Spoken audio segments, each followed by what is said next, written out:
kasih Bapak Ibu atas waktunya hari ini menyempatkan belajar bersama-sama.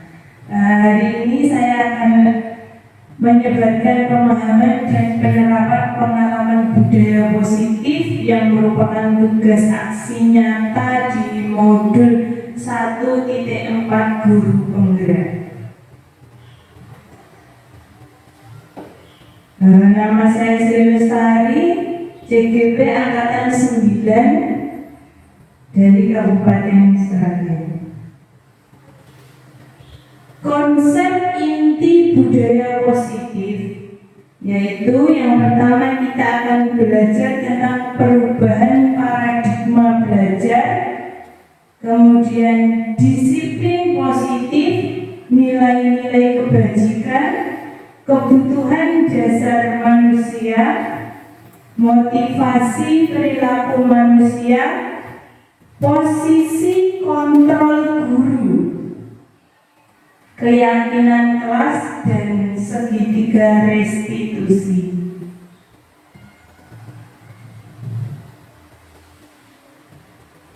Pembelajaran dengan paradigma baru adalah pembelajaran yang dirancang berdasarkan prinsip pembelajaran berdiferensiasi.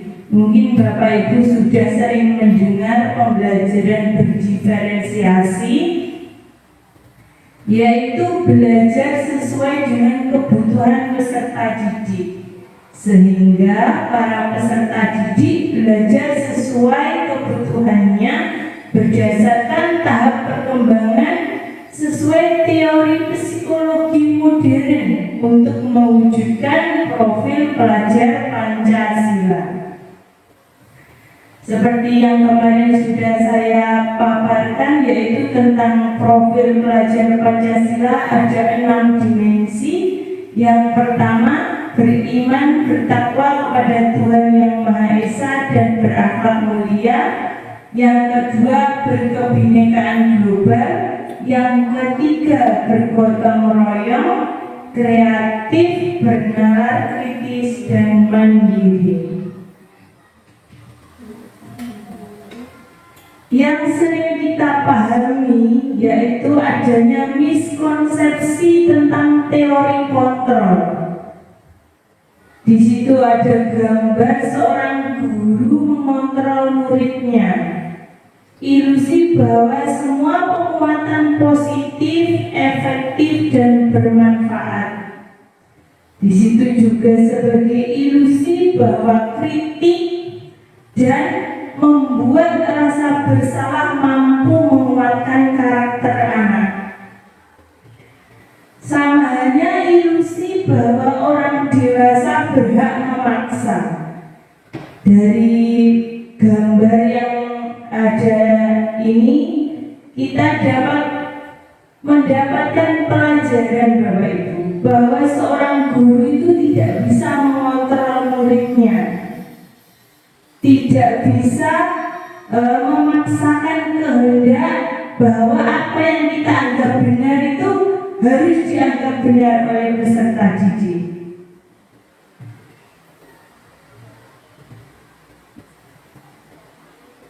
Materi yang pertama adalah mengubah paradigma. Paradigma itu sama dengan pendekatan Bapak Ibu. Paradigma stimulus respon yang dulu kita kenal sebagai paradigma behaviorisme. Mungkin Bapak Ibu guru masih ingat tentang pendekatan behaviorisme, yaitu yang dikembangkan oleh Skinner. Sekarang paradigma stimulus respon itu sudah tidak layak, tidak pas diterapkan di dalam mengajar siswa di sekolahan. Nah, lalu pendekatan apa yang sesuai untuk diterapkan? Itu ada pendekatan teori kontrol, pendekatan yang terbaru yang dirumuskan oleh Dr. William Glasser namanya. Orangnya seperti apa saya juga belum tahu.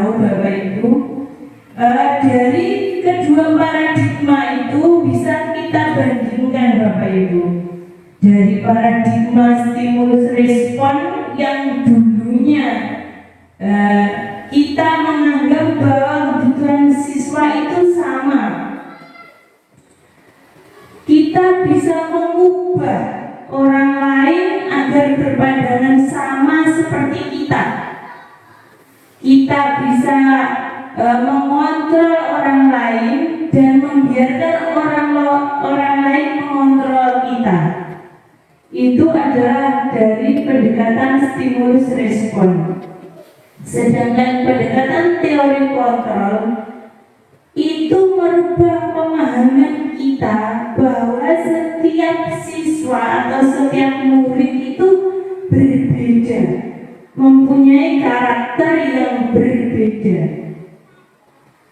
Setiap orang memiliki gambaran yang berbeda, berbeda apanya? Berbeda karakteristiknya, dari sifatnya, dari mungkin cara belajarnya. Setiap anak itu berbeda. Nah, berikutnya disiplin positif. Disiplin berasal dari bahasa Latin yaitu disciplina, yang berarti belajar. Disiplin mengenai pada disiplin diri yang memiliki tanggung jawab terhadap apa yang dilakukannya berdasarkan nilai-nilai yang dicapai. Disiplin positif merupakan salah satu cara penerapan diri yang bertujuan untuk menumbuhkan kesadaran tentang kedisiplinan peserta didik untuk melakukan sesuatu tanpa ancaman, iming-iming, sokongan maupun hukuman. Nah, disiplin positif ini nanti yang akan kita terapkan bersama Bapak Ibu sebagai paradigma baru dalam pembelajaran ataupun dalam lingkungan sekolah. Cara penerapannya bagaimana? Itu menyadarkan siswa supaya siswa itu sadar sendiri tentang kedisiplinan, pentingnya melakukan disiplin tanpa kita harus mengancam. Contohnya misalnya kalau di sekolah itu nanti kamu datang terlambat, silakan lari keliling lapangan 10 kali. Anak-anak melakukan disiplin karena ada ancaman.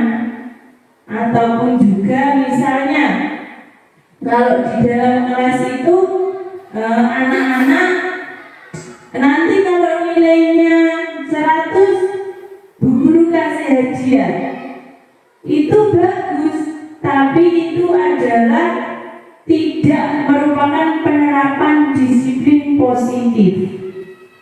Sebagai pendidik, tujuan kita adalah menunjukkan peserta didik yang memiliki disiplin diri, sehingga mereka berperilaku mengacu pada nilai-nilai kebajikan universal dan memiliki motivasi intrinsik dalam perubahan perilaku ke arah yang lebih baik. Jadi kita yang perlu kita kembangkan Bapak Ibu itu adalah motivasi intrinsik anak, supaya anak itu menyadari bahwa apa yang ia yakini benar itu bisa ia lakukan dan bisa dipahami. Nilai-nilai kebajikan, nilai yang disepakati bersama itu lepas dari pengaruh kebudayaan, suku, agama, bangsa maupun bahasa. Contoh nilai kebajikan dalam organisasi yang dulu mungkin kita sudah mempelajari Bapak Ibu, ada nilai kebajikan keterampilan hidup, di antaranya dapat dipercaya, tulus hati, tidak merendahkan orang lain, memberikan yang terbaik dari diri.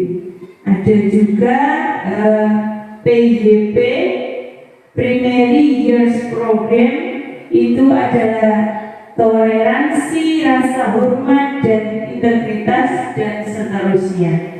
Nah, nilai-nilai kebajikan yang kita terapkan dalam pendidikan kita itu ada profil pelajar Pancasila yang mencakup dari keseluruhan nilai-nilai kebajikan yang ada, yang dirangkum dalam 6 dimensi profil pelajar Pancasila.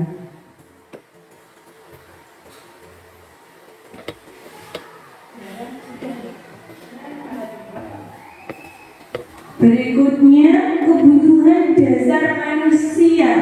Setiap manusia mempunyai kebutuhan dasar yang secara tidak langsung kita akan berusaha untuk mewujudkannya atau memenuhinya. Kebutuhan dasar manusia adalah segala sesuatu yang kita lakukan untuk mendapatkan apa yang kita inginkan.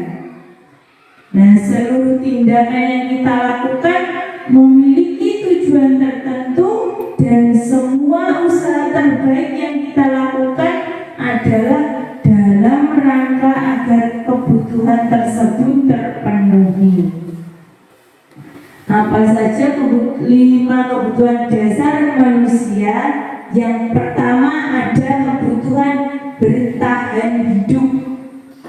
Nah, ini semua manusia mempunyai kebutuhan untuk bertahan hidup, disadari ataupun tidak, manusia pasti akan berkembang pada misalnya mementingkan keselamatan, keamanan, kesehatan, rumah dan makan.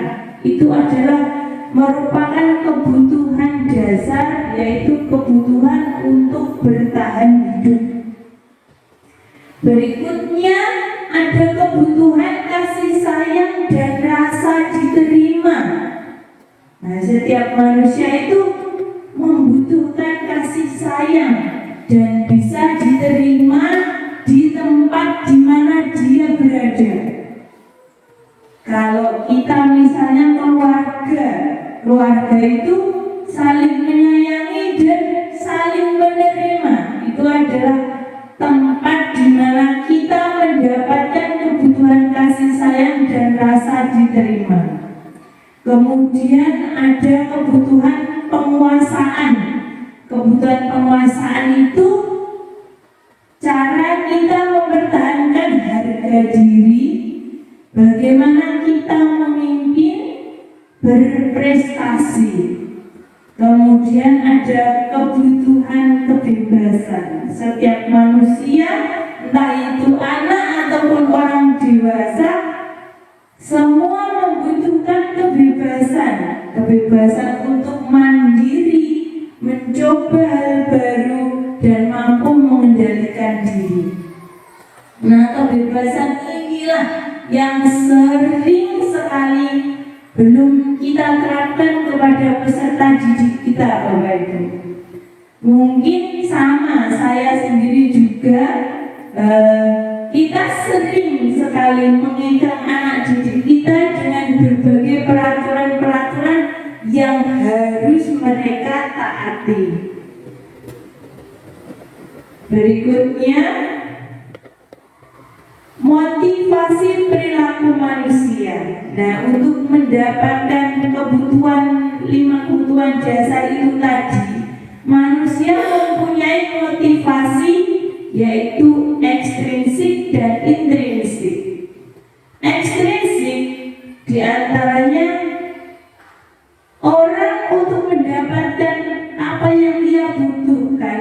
Kalau motivasinya ekstrinsik, biasanya itu untuk menghindari ketidaknyamanan atau hukuman. Nah, contohnya anak-anak misalnya, ibaratnya sebelum masuk sekolah, supaya tidak terlambat, supaya tidak dihukum, anak-anak masuk sekolah. Terus ada lagi, supaya tidak dihukum di sekolah, saya menggunakan sepatu warna hitam. Yang menjadi motivasi apa? Supaya tidak dihukum. Nah itu nanti yang coba kita terapkan bersama Bapak Ibu. Kemudian ada lagi motivasi intrinsik untuk mendapatkan imbalan atau penghargaan dari orang lain. Imbalan itu tidak selalu berupa hadiah, bisa juga pujian. Apakah boleh kita memberikan pujian kepada anak? Sebenarnya untuk memberikan pujian atau penghargaan itu banyak hal negatifnya Bapak Ibu. Jadi kenapa tidak disarankan? Padahal untuk memberikan hadiah itu bisa memotivasi, memacu motivasi siswa untuk meningkatkan prestasi belajarnya. Namun imbalan atau penghargaan itu ada kecenderungan nanti siswa itu terus berkembang melakukan sesuatu demi mendapatkan penghargaan dari orang lain. Kemudian motivasi intrinsik untuk menjadi orang yang mereka inginkan dan menghargai diri mereka sendiri dengan nilai-nilai yang mereka percaya. Nah ini motivasi yang perlu kita kembangkan bersama Bapak Ibu, yaitu supaya anak itu menghargai diri mereka sendiri dan meyakini nilai-nilai kebajikan yang mereka percaya. Jadi tugas kita itu menanamkan nilai-nilai kebajikan supaya anak itu percaya bahwa nilai kebajikan yang mereka pelajari itu bagus untuk diterapkan, bagusnya untuk diri mereka sendiri, bukan untuk orang lain. Lalu ada apa perbedaan dari hukuman, konsekuensi, dan restitusi? Nah mungkin kalau hukuman dan konsekuensi mungkin terlihat samar atau hampir sama ya. Nah hukuman itu tidak terencana Bapak Ibu atau tiba-tiba. Murid juga tidak tahu apa yang akan terjadi. Terus bersifat terarah. Terarah itu satu arah yang diberikan oleh seorang penghukum kepada yang dihukum. Jadi yang dihukum itu tidak tahu bahwa tiba-tiba dia dihukum seperti ini. Itu mendadak. Hukuman itu biasanya berupa fisik atau psikis. Kemudian kalau konsekuensi itu biasanya hukuman tapi sudah disepakati bersama. Kalau dalam kelas misalnya, ayo Cak, nanti kalau tidak mengerjakan PR, apa hukumannya? Sebelumnya misalnya kita sudah membuat kesepakatan dengan anak. Anak belum menulis 100 kali misalnya. Itu adalah bagian dari konsekuensi. Jika ada anak yang tidak mengerjakan PR, dia harus menulis kata 100 kali. Itu merupakan konsekuensi. Restitusi saya jelaskan nanti biar lebih jelas. Yang pertama contohnya Bapak Ibu, lari mengelilingi lapangan basket 2 kali karena terlambat hadir di sekolah. Ini hukuman atau konsekuensi Bapak Ibu?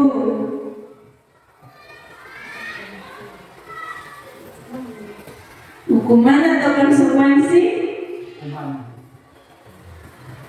Hukuman, betul sekali. Yang kedua, membersihkan coretan yang dibuatnya di meja tulis. Ini merupakan hukuman atau konsekuensi? Konsekuensi. Konsekuensi, betul sekali, konsekuensi ya. Yang ketiga, murid diminta untuk push up 15 kali karena tidak menggunakan masker di sekolah. Merupakan hukuman atau konsekuensi, Bapak Ibu? Hukuman. Kita lihat, betul sekali, itu adalah hukuman. Kemudian berjemur di lapangan basket pukul 12 siang karena mengobrol dengan temannya waktu pembelajaran. Ini merupakan hukuman, betul sekali, itu merupakan hukuman.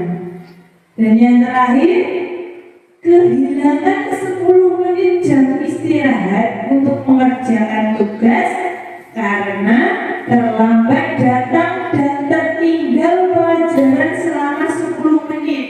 Ini hukuman atau konsekuensi, Bapak Ibu? Kehilangan 10 menit jam istirahat. Jam istirahatnya dipotong 10 menit karena datang terlambat di jam pembelajaran. Hukuman atau konsekuensi, Bapak Ibu? Konsekuensi. Nah, betul. Ini adalah sebuah konsekuensi. Nah, sudah bisa membedakan antara yang mana hukuman dan yang mana konsekuensi. Nah, berikutnya, kita sebagai guru mempunyai 5 posisi kontrol. Sebagai penghukum, sebagai pembuat merasa bersalah, sebagai teman, sebagai pemantau, dan yang terakhir sebagai manajer.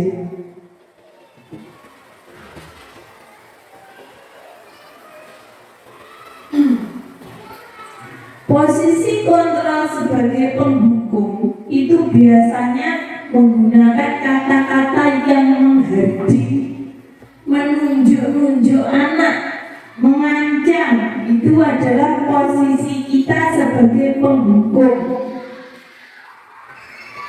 Akibatnya apa? Itu membuat anak menjadi memberontak dan sering menyalahkan orang lain. Kemudian yang kedua, posisi pembuat merasa bersalah. Itu adalah posisi di mana kita menunjukkan kekecewaan yang sangat mendalam supaya anak itu merasa bersalah pada apa yang ia lakukan. Akibatnya apa? Akibatnya anak itu akan menjadi rendah diri, merasa gagal dan merasa tidak berharga, disalah-salahke. Biasanya anak bilang seperti itu. Itu keduanya merupakan perilaku kontrol negatif. Yang berikutnya, posisi kontrol sebagai teman. Biasanya kita akan membuat alasan-alasan untuk murid. Nah, tujuannya apa? Murid menjadi bergantung kepada orang lain dan tidak berani mengambil keputusan sendiri. Berikutnya ada posisi pemantau. Pemantau itu biasanya hitung-hitungan, mengukur, menanyakan konsekuensi dan peraturan. Misalnya nenek anak yang salah, kamu tahu kamu tadi udah terlambat ini berapa menit? Konsekuensinya apa kalau terlambat berapa menit? Nah, itu posisi kita sebagai pemantau. Nah, menitik beratkan akibat pada diri sendiri, yaitu biasanya yang bersalah itu akan mendapatkan hadiah atau hukuman. Itu posisi pemantau. Di posisi teman dan pemantau itu merupakan perilaku kontrol positif.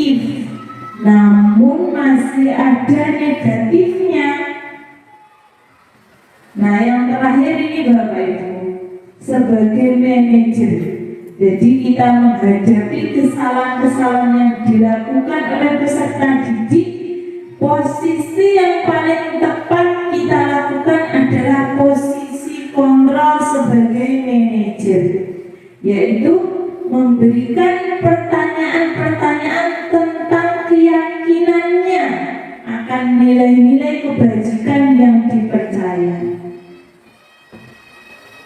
Tujuannya dapat menguatkan karakter atau watak anak, mengevaluasi diri bagaimana menjadi diri yang lebih baik. Jadi posisi kita sebagai manajer itu membuat anak sadar bahwa yang dia langgar adalah nilai-nilai yang diyakininya sendiri, bukan peraturan di sekolah, bukan tata tertib, tapi yang dia langgar adalah nilai yang dia percaya sendiri.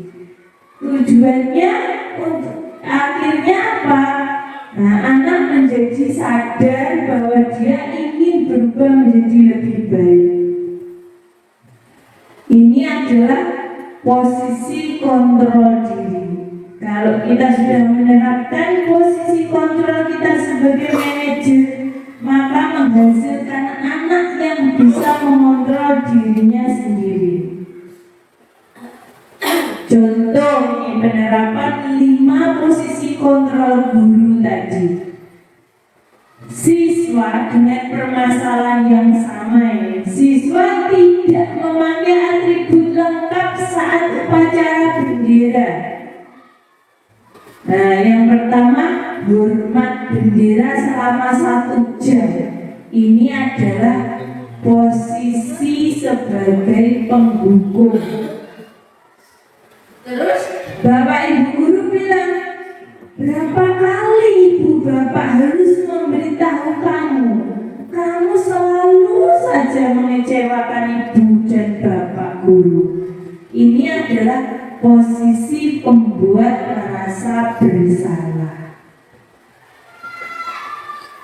Lagi Bapak Ibu, nah, ayo dong ikuti aturan sekolah. Tolong bantu Ibu atau Bapak yang sekali ini saja. Ya sudah, tidak apa-apa, lain kali jangan sampai berbuat seperti ini lagi ya.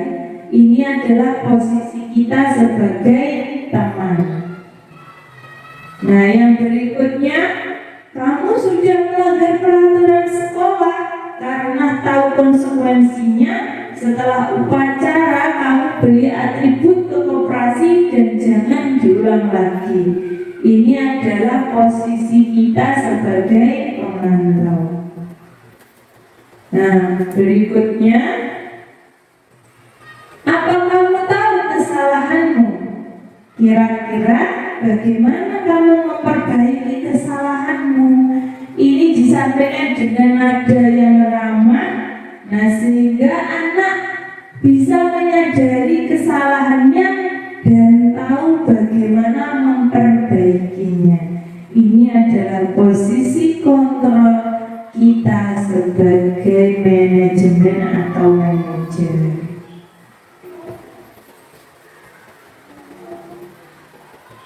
Nah, ini coba lihatlah, sekarang sudah pukul 7:15. Harusnya kamu masuk ke sekolah pukul 7. Kira-kira posisi kontrol apa ini Bapak Ibu? Kalau Bapak Ibu guru bilang seperti ini, Bapak Ibu guru ada di posisi kontrol yang mana ya? Sebagai penghukum, pembuat merasa bersalah, sebagai teman, sebagai pemantau, atau sebagai manajer. Sebagai apa Bapak Ibu?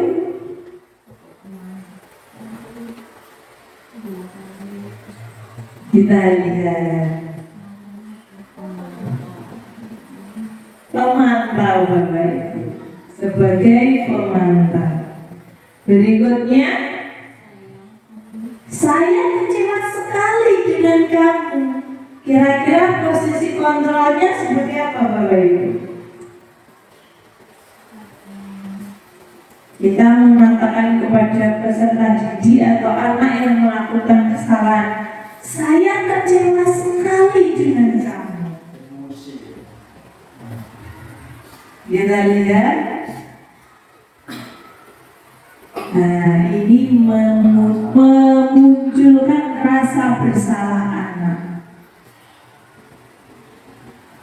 Itu tentang posisi kontrol.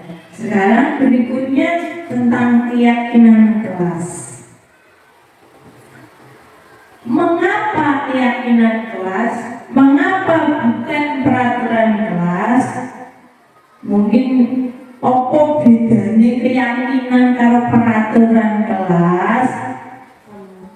Nah, keyakinan itu akan lebih memotivasi seseorang dari dalam atau motivasi intrinsik. Seseorang akan lebih tergerak dan bersemangat untuk menjalankan apa yang diyakininya daripada hanya sekedar mengikuti serangkaian peraturan yang mengatur mereka harus berlaku begini begitu, yang membuat ketidaknyamanan atau keterpaksaan. Nah, kalau peraturan itu mengikat, sifatnya mengikat, anak-anak mau tidak mau harus mematuhinya. Nah, sedangkan kalau keyakinan kelas atau keyakinan itu sendiri adalah anak itu diajak untuk meyakini apa yang dianggap benar. Jadi bersama-sama, dirumuskan bersama-sama.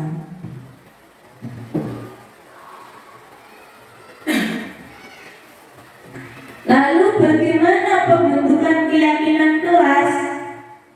Nah, keyakinan kelas itu bersifat abstrak, berupa pertanyaan-pertanyaan universal, umum ya, dibuat dalam pernyataan positif. Nah, ini kalau kita peraturan, misalnya tidak memakai atribut sekolah dihukum, itu ada pernyataan negatif.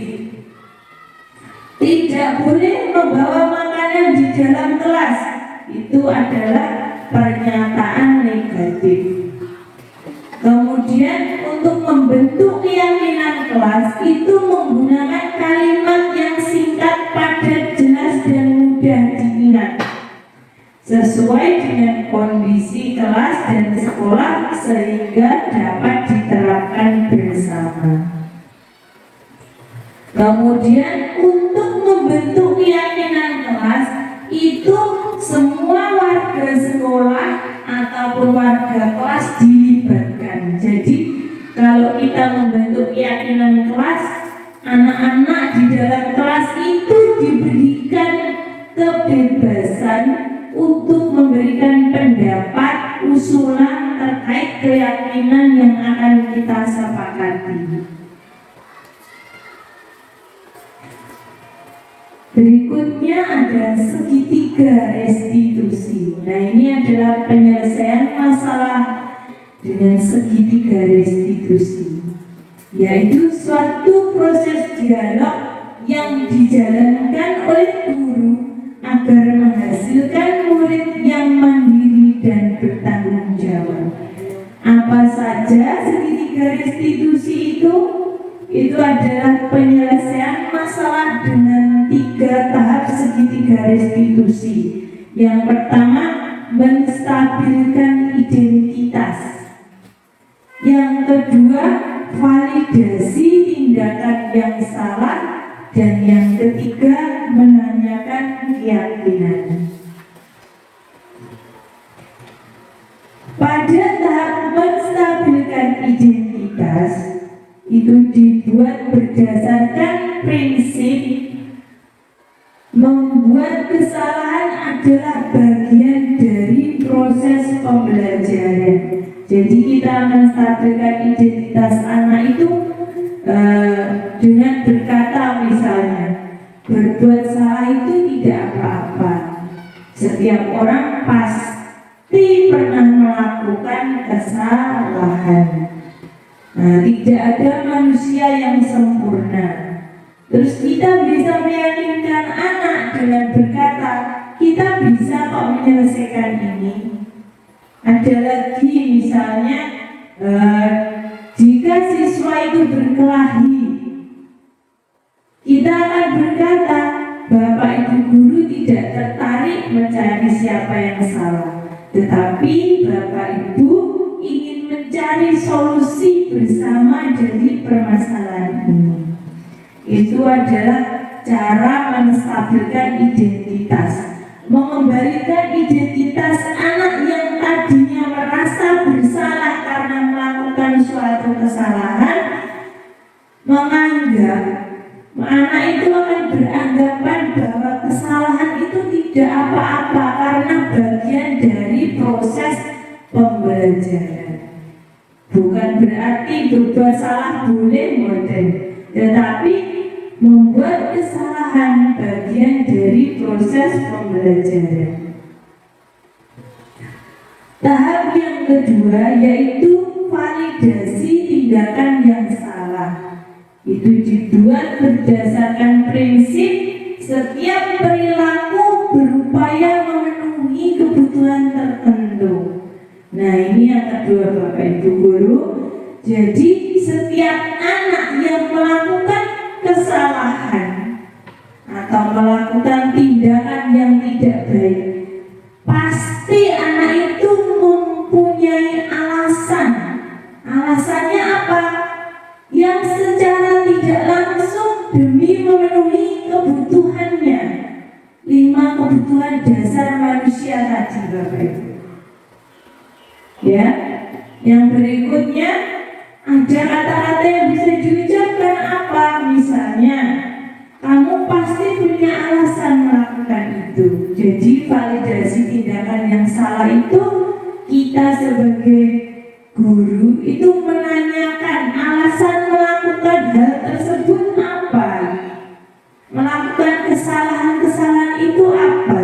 Kita menanyakan dulu alasan dari anak. Kemudian kita kuatkan, kamu boleh mempertahankan sikap seperti itu. Tapi kamu harus menambah dengan sikap baru yang lebih baik. Itu validasi tindakan yang salah. Yang ketiga yaitu setelah kita melakukan validasi atas tindakannya yang salah, berikutnya adalah kita menanyakan keyakinannya. Keyakinan terhadap nilai-nilai yang mereka yakini kebenarannya. Dibuat berdasarkan prinsip teori kontrol bahwa pada dasarnya kita termotivasi secara intrinsik. Nah, menanyakan keyakinan ini untuk memunculkan motivasi intrinsik dari dalam diri siswa. Kita menanyakan keyakinan kelas kita apa? Nilai-nilai yang disepakati bersama bagaimana? Kita menanyakan bagaimana gambaran kelas yang ideal menurut kamu? Apa kelas yang tidak ramai atau kelas yang saling membantu? Setiap anak itu mempunyai gambaran dunianya masing-masing. Nah, itu yang akan kita tanyakan. Nah, ini berikutnya adalah contoh penerapan segitiga restitusi Bapak Ibu.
Contoh penerapan segitiga restitusi.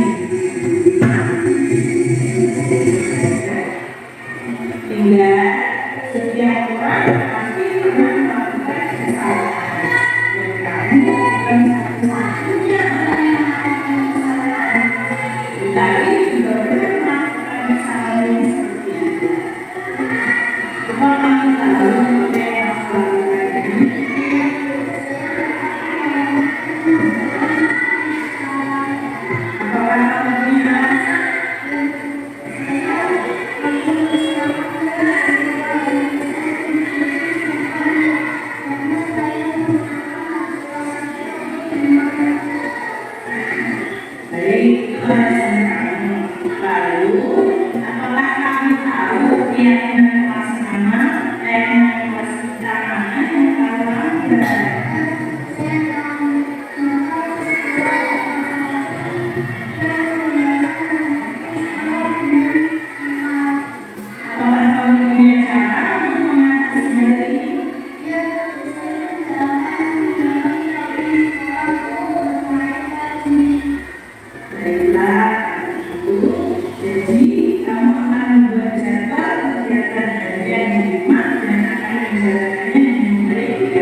Contoh penerapan segitiga restitusi, Bapak Ibu. Ini kasusnya yang saya angkat adalah siswa yang terlambat datang ke sekolah menggunakan seragam yang salah, Bapak Ibu. Siswa tersebut punya alasan bahwa seragam olahraganya itu digunakan untuk bermain di rumah. Itu adalah contoh penerapan segitiga restitusi. Nah, sebagai penutup, kesimpulan dari diskusi kali ini yaitu dalam penerapan program disiplin positif, hendaknya guru memiliki standar kepribadian. Jadi Bapak Ibu guru harus meningkatkan kepribadiannya dulu, keprofesionalannya, dan sosial yang baik, yang mana guru mampu merefleksi dirinya dalam posisi kontrol saat ini. Nah, tujuan dari pemaparan hari ini adalah Bapak Ibu guru sadar atau tahu posisinya, posisi kontrol yang mana saya saat ini dalam menghadapi kesalahan-kesalahan atau ketidaksengajaan siswa seperti itu.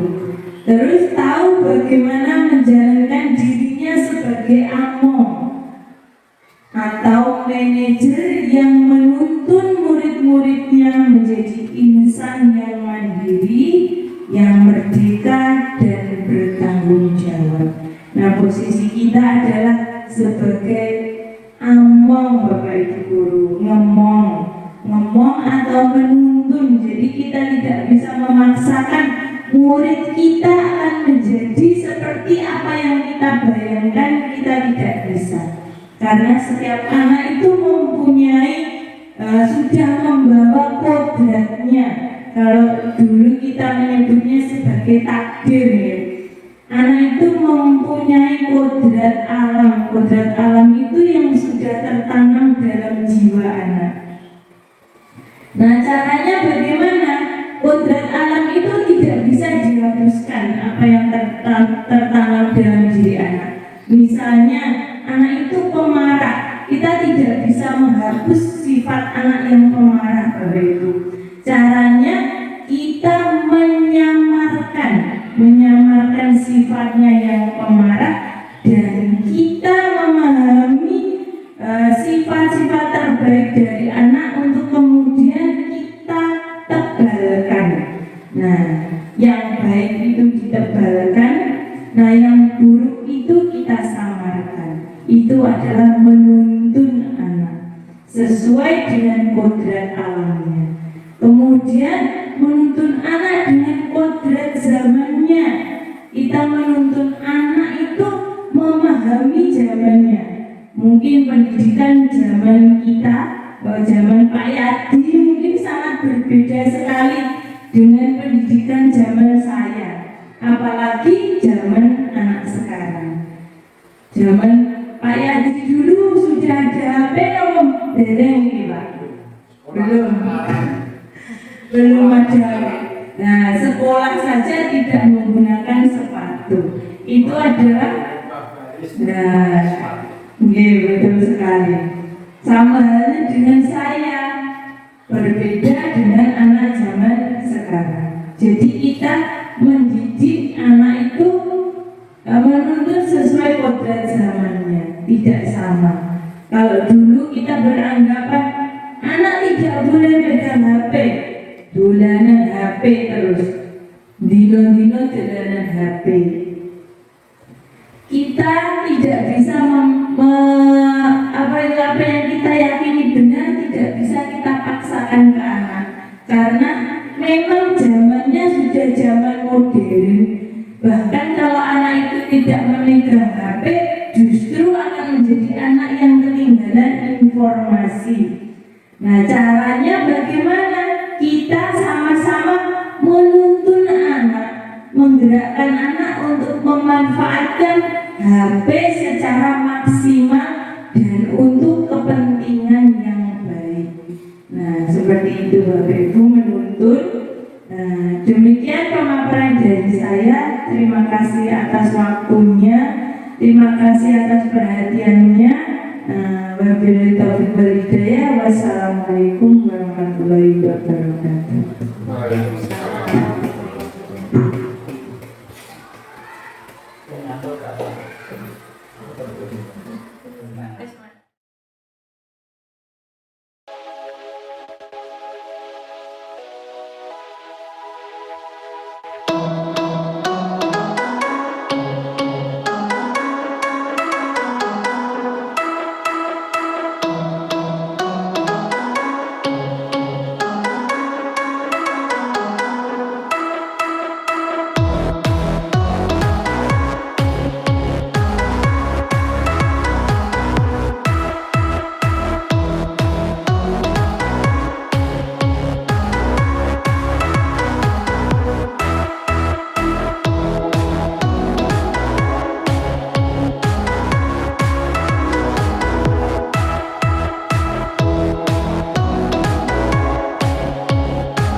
menghormati guru dan guru warga sekolah, saling menyayangi dan menghargai teman, membuang sampah pada tempatnya, melaksanakan tiket kelas sesuai jadwal, menggunakan atribut sekolah dengan lengkap, menerapkan 5S senyum, salam, sapa, sopan, dan santun, mengikuti pembelajaran dengan semangat dan bahagia, membiasakan kata cek, tolong, terima kasih, permisi, dan maaf.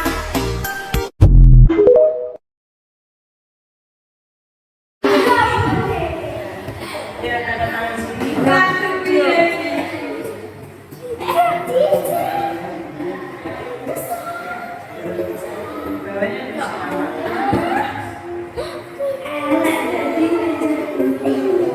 Yuk, berikutnya. Dua.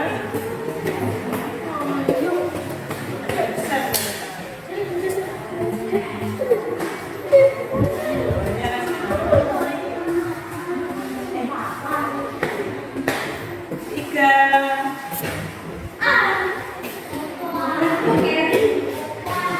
Ayo, empat.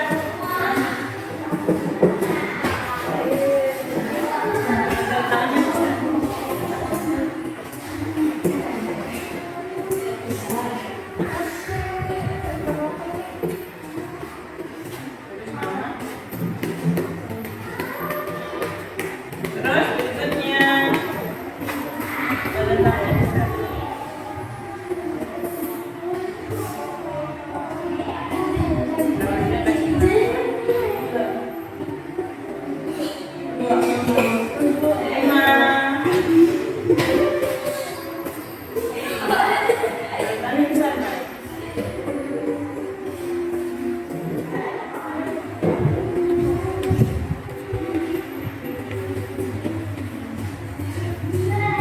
Dikasih nama. Suratnya kasih nama.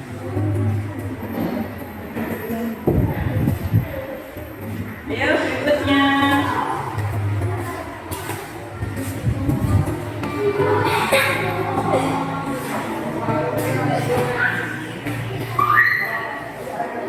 Tanda tangan jiplak dalam lembar. Bawahnya kasih nama. Aziza kalian video. Ayo berikutnya.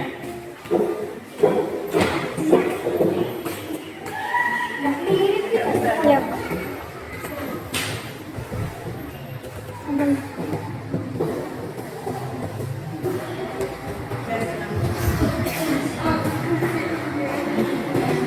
Berikutnya.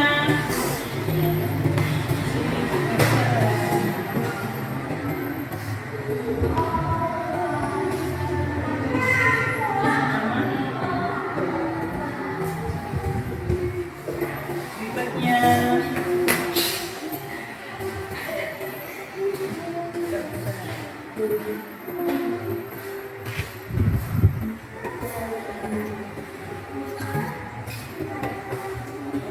Terakhir.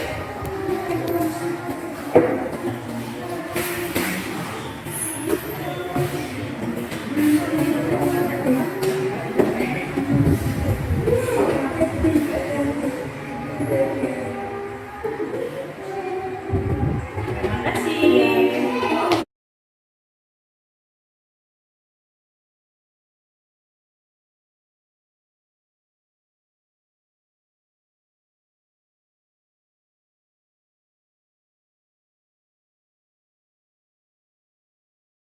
Menurutmu pembuatan keyakinan kelas penting dilakukan? Jelaskan. Karena keyakinan kelas telah disepakati bersama. Mengapa pembuatan keyakinan sangat penting dilakukan? Karena membuat kita lebih disiplin dan bertanggung jawab. Mengapa pembuatan keyakinan kelas sangat penting dilakukan? Agar kelas lebih disiplin dan selalu tertib. Mengapa pembuatan keyakinan kelas sangat penting dilakukan supaya tidak terjadi hal-hal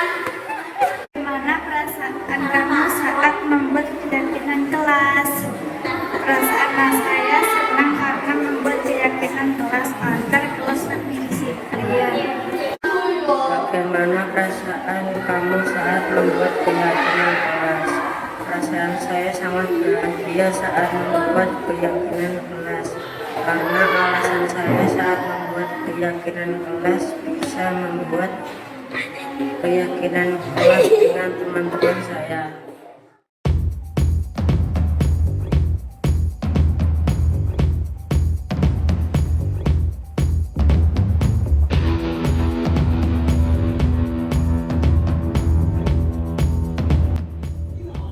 Assalamualaikum warahmatullahi wabarakatuh.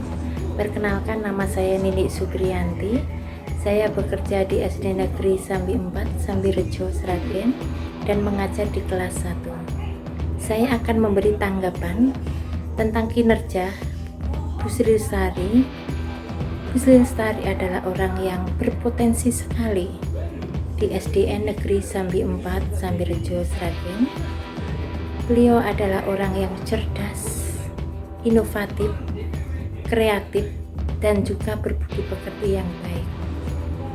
Dalam penyampaian materi-materi pembelajaran, Bu Sri Lestari menggunakan metode-metode yang tepat sehingga mudah dipahami oleh siswa.